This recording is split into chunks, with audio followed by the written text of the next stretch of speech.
2026 നിയമസഭാ തെരഞ്ഞെടുപ്പിൽ തലസ്ഥാന നഗരിയിൽ പ്രഗത്ഭരായ സ്ഥാനാർത്ഥികൾ മത്സരിക്കുന്നു. കഴക്കൂട്ടം മണ്ഡലം, തിരുവനന്തപുരം മണ്ഡലം, വട്ടിയൂർക്കാവ് മണ്ഡലം, നേമമണ്ഡലം, ഈ സ്ഥലങ്ങളിലെ പ്രഗത്ഭരായ സ്ഥാനാർത്ഥികൾ അവര് ജനങ്ങളോട് സംസാരിക്കുന്നത്, ഒപ്പം വോട്ടർമാരുടെ അഭിപ്രായങ്ങളും. കാണുക ജനസമക്ഷം 2026 നിയമസഭാ തെരഞ്ഞെടുപ്പ്.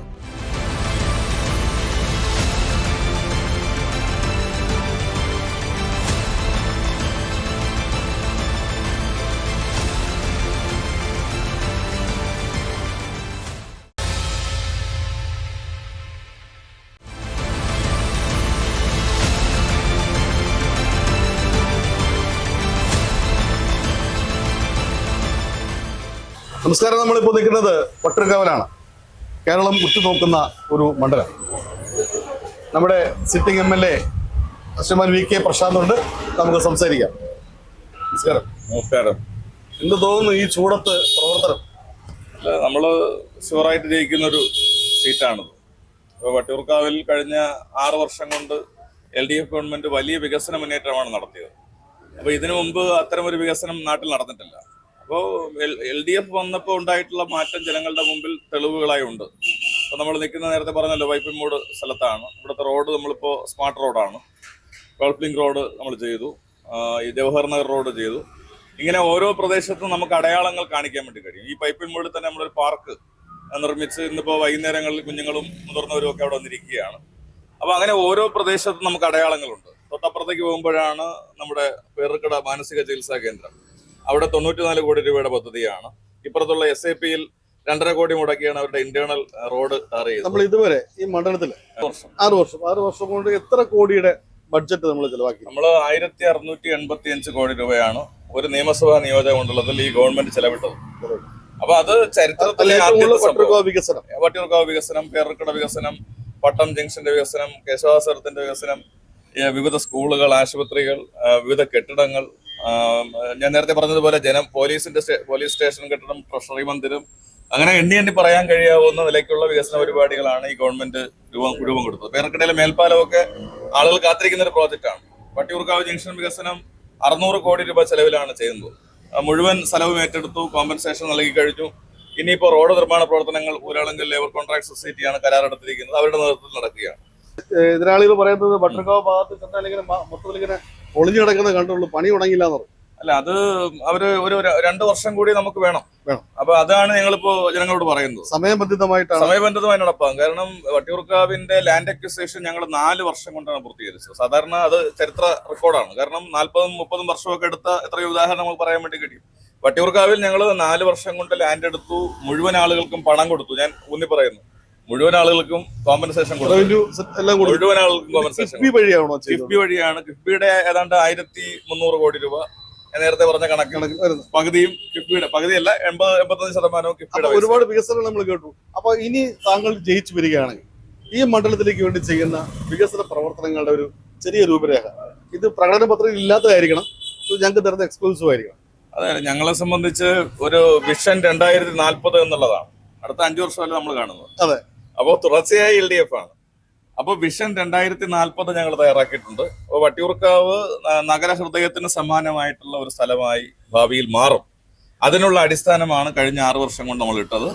ഇനി അതിന്റെ മുകളിലുള്ള പ്രവർത്തനങ്ങൾ നടത്തും. സൗന്ദര്യവൽക്കരണം ഉൾപ്പെടെ വട്ടിയൂർക്കാവിന്റെ മതിലുകൾക്കും ചുവരുകൾക്കും പ്രത്യേക നിറം ഉൾപ്പെടെ ഞങ്ങൾ ആ വിഷൻ ഡോക്യുമെന്റിൽ പറയുന്നുണ്ട്.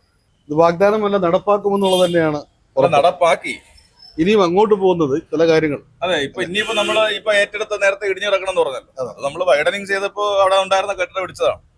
അപ്പൊ അതിലവർ അസൂയപ്പെടേണ്ട കാര്യമില്ല. ആ 8 മീറ്റർ ഉണ്ടായിരുന്ന റോഡിനെ 18.5 മീറ്റർ ആക്കി നമ്മൾ വൈഡൻ ചെയ്തു. ആ ഏറ്റെടുത്ത ഭാഗത്തെ കടകളും കെട്ടിടങ്ങളും ഒക്കെ ഇടിച്ചു മാറ്റണ്ടേ? അതാണ് ഇപ്പൊ പൂർത്തീകരിച്ചിരിക്കുന്നത്. അപ്പൊ ഇനി അതോടെ ഇടിഞ്ഞു കിടക്കുന്നു എന്ന് പറഞ്ഞിട്ട് കാര്യമില്ല. ഇടിഞ്ഞു കിടക്കുന്ന ഓർത്ത് നിങ്ങൾ നിരാശപ്പെടേണ്ട. അവിടെ 74 കോടി രൂപ മുടക്കി BMBC നിലവാരത്തിൽ നല്ല ഫുട്പാത്തും മീഡിയനും സ്ട്രീറ്റ് ലൈറ്റും ഡക്റ്റും എല്ലാ സൗകര്യമുള്ള റോഡാണ് ഇപ്പോൾ വരാൻ വേണ്ടി പോകുന്നത്. എല്ലാവിധ വിജയാശംസകൾ. Thank you. ആര് വരാൻ സാധ്യത? ഇവിടെ പിണറായി വിജയന്റെ 3ാം സർക്കാർ ഭരണത്തോടൊക്കെ ഉണ്ടാവും. ആര് വരുമെന്ന് കേട്ടാ ജനങ്ങൾ തീരുമാനിക്കും. ആര് വരുമെന്ന് തീരുമാനിക്കും. എങ്കിലും നമ്മുടെ മനസ്സിലൊരു സംഭവമല്ലേ, മനസ്സിൽ ആര് വന്നിരുന്നാലും ജനങ്ങൾക്ക് നല്ല ചെയ്യണവരായിരിക്കണം എന്നുള്ളതേ ഉള്ളൂ. നമസ്കാരം. നമ്മളിപ്പോൾ നിൽക്കുന്നത് വട്ടിയൂർക്കാവ് മണ്ഡലത്തിലെ പ്രഗത്ഭയായ സ്ഥാനാർത്ഥി ശ്രീലേഖ. നമുക്കൊന്ന് സംസാരിച്ചു നോക്കാം. നമസ്കാരം മാഡം. നമസ്തേ. എന്ത് തോന്നുന്നു രണ്ടാമത് തെരഞ്ഞെടുപ്പ്? ഓ തദ്ദേശ തിരഞ്ഞെടുപ്പിന് ശേഷം രണ്ടാമത്തെ പ്രാവശ്യം വ്യത്യാസമുണ്ട്. അതില് കുറച്ചും കൂടെ സമയം നമുക്ക് കിട്ടിയിരുന്നു. വീട് വീടാന്തരം കയറി എല്ലാ വോട്ടർമാരെയും 2-3 പ്രാവശ്യമൊക്കെ കാണാനുള്ള സമയം കിട്ടിയിരുന്നു. ഇത് പെട്ടെന്നാണ്, അപ്രതീക്ഷിതമായിട്ട് വളരെ പെട്ടെന്നാണ് തീയതി അനൗൺസ് ചെയ്തത്.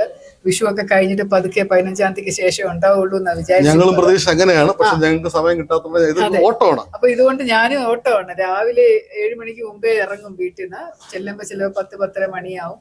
അങ്ങനെ ഓടി ഓടി അങ്ങനെ നടക്കുന്ന ഓട്ടെല്ലാം ഉറപ്പിച്ചിട്ടുണ്ട്. Almost vote. എനിക്ക് നല്ല ശുഭാപ്തി വിശ്വാസമുണ്ട്. നിയമസഭയിലേക്ക് പോവുകയാണെങ്കിൽ 5 വർഷക്കാലം മണ്ഡലത്തിന് വേണ്ടിയിട്ട് ചെയ്യുന്ന പ്രകടന പത്രിക അല്ലാത്ത ഡ്രീം പ്രോജക്റ്റ് എന്തായിരിക്കും? എന്റെ ഏറ്റവും വലിയ ആഗ്രഹം എന്ന് പറയുന്നത് വികസനമാണ്. വികസിത കേരളം പോലെ വികസിത വട്ടിയൂർക്കാവ് വലിയൊരു ആഗ്രഹമാണ്. കാരണം ഇപ്പൊ വട്ടിയൂർക്കാവ് കിടക്കുന്ന അവസ്ഥ കാണാൻ വലിയ വിഷമമാണ്. അവിടുത്തെ ജംഗ്ഷൻ പൊട്ടിപ്പൊളിഞ്ഞ് കിടക്കുന്നതും. അപ്പൊ അങ്ങനെയുള്ള സമഗ്രമായ വികസനം കൊണ്ടുവരാനായിട്ടുള്ള ഒരു ശ്രമം ഉണ്ടാകും. അതിനോടൊപ്പം എനിക്ക് സ്ത്രീകളുടെയും കുട്ടികളുടെയും ഒരു സംരക്ഷണം. കാരണം 33.5 വർഷത്തെ എൻ്റെ പോലീസ് ജീവിതം എനിക്ക് ഒരു പാഷനായിട്ട് തന്നിരിക്കുന്ന കാര്യം എന്ന് പറഞ്ഞാൽ സ്ത്രീ സംരക്ഷണം, സ്ത്രീകളുടെ ഉന്നമനം എന്നതാണ്. വട്ടിയൂർക്കാവിലെ സ്ത്രീകൾക്ക്, അവിടെ അവശത അനുഭവിക്കുന്ന സ്ത്രീജനങ്ങൾക്ക് ഒരു കരുതലായിട്ട്, താങ്ങായിട്ട്, തണലായിട്ട് അവരുടെ ചേച്ചി സ്ഥാനത്ത്, അമ്മയുടെ സ്ഥാനത്ത് ഒക്കെ നിന്നുകൊണ്ട് പ്രവർത്തിക്കണം. അതുപോലെ കുട്ടികളുടെ നല്ല രീതി, നല്ലതായിട്ട് ഉപദേശം നൽകി പെൺകുട്ടികളെ കരുത്തുറ്റ വനിതകളാക്കി മാറ്റാനുള്ള എന്തെങ്കിലും സംരംഭം അവിടെ തുടങ്ങണം. ഏതെങ്കിലും ഒരു ഹബ്ബ്, ഒരു തൊഴിലധിഷ്ഠിത ഹബ്ബ് പോലെ എന്തെങ്കിലും സ്കില്ലിംഗ് എഡ്യൂക്കേഷൻ കൊടുക്കണം. പിന്നാക്ക സമുദായക്കാർക്ക് തികച്ചും സൗജന്യമായിട്ടുള്ള ഒരു സ്കില്ലിംഗ് അവർക്ക് തികച്ചും സൗജന്യമായിട്ട് അങ്ങനെ ഒരു സ്കീം എന്റെ മനസ്സിലുണ്ട്. അങ്ങനെയുള്ളവർക്ക് തികച്ചും ഒരു തൊഴിലധിഷ്ഠിത കോഴ്സ് നൽകി അവർക്ക് ഇവിടെ വിഴിഞ്ഞം തുറമുഖമുണ്ട്, എയർപോർട്ടുണ്ട്, ഉയർന്നു വരുന്ന ഒരുപാട് കേന്ദ്ര സ്ഥാപനങ്ങളുണ്ട്, HNL ഉണ്ട്. അവിടെ തൊഴിൽ കൊടുക്കണം. അതായത് അവരിങ്ങനെ ഒഴുക്കാണല്ലോ വിദേശത്തേക്ക്. നമ്മുടെ ഇവിടെ വട്ടിയൂർക്കാവിൽ നോക്കിക്കഴിഞ്ഞാൽ കൂടുതലും വയോജനങ്ങളാണ്. കൊച്ചു പിള്ളേരെ കാണാൻ വലിയ പ്രയാസമാണ്. കഴിഞ്ഞ 2021 തെരഞ്ഞെടുപ്പിൽ വട്ടിയൂർക്കാവിൽ വോട്ട് ചെയ്തിരിക്കുന്നത് വോട്ടർ പട്ടികയിലെ 51% മാത്രമാണ്. അത് വളരെ കുറവാണ്. കാരണം ഒരു 5 സ്ഥാനാർത്ഥികൾ നിൽക്കുന്നുണ്ടെന്നുണ്ടെങ്കിൽ 20% വോട്ട് കിട്ടിയ ആളാണ് ജയിച്ചു വന്ന് MLA ആയിട്ട് ഇരിക്കുന്നത്. അതാണോ ജനാധിപത്യം? അതെങ്ങനെയാണ്? അത് പാർട്ടിയാധിപത്യമല്ലേ? ജനങ്ങൾ തീരുമാനിക്കണം. അതുകൊണ്ട് ഇപ്രാവശ്യം അത് ജനങ്ങള് ആരുമില്ല. അവർക്ക് മക്കളൊക്കെ വെളിയിലാണ്. അവർക്ക് ഏത് ഭരണം വന്നാലും കുഴപ്പമില്ല എന്നുള്ള മട്ടിൽ ഇരിക്കുന്നത് മാറി എല്ലാരും കൂടെ വന്ന് വോട്ട് ചെയ്ത് ജയിപ്പിച്ച് കഴിഞ്ഞാൽ എന്തായാലും പിന്നെ ഞങ്ങൾ നീട്ടുന്നില്ല. ഒരു കുസൃതി ചോദ്യമല്ല. ഇപ്പോ ഓഫീസിന്റെ സംവിധാനമൊക്കെ വലുതായി. എന്റെ നമ്മുടെ ശാസ്തമംഗലം വാർഡ് കൗൺസിലറിന്റെ ഓഫീസ് നന്നായിട്ടുണ്ട്. അപ്പൊ തുടർന്ന് അത് MLA പോവുകയാണെങ്കിൽ കുറച്ചുകൂടെ വിപുലമായി. എനിക്ക് ഇരിക്കാൻ പറ്റില്ലല്ലോ അവിടെ. അത് കൗൺസിലറിന്റെ ഓഫീസാണ്. വട്ടിയൂർക്കാവ് MLA ഇരിക്കാനുള്ള ഓഫീസ് അല്ല അത് ശാസ്തമംഗലം വാർഡ് കൗൺസിലറിന്റെ ഓഫീസാണ്. അതുകൊണ്ടാണ് വട്ടിയൂർക്കാവ് MLA അനധികൃതമായിട്ട് ഇരുന്നതിനെ ഞാൻ ചോദ്യം ചെയ്ത് അദ്ദേഹം അവിടുന്ന് കെട്ടി പോയത്. അപ്പൊ ഇനി അദ്ദേഹം വട്ടിയൂർക്കാവിൽ നിന്ന് തന്നെ കെട്ടി പോകുമ്പോ ഞാൻ ഇവിടെ പുതിയൊരു MLA ഓഫീസ് ഇട്ടു, വേറെ എണ്ണം. എല്ലാവിധ വിജയാശംസകളും. Thank U.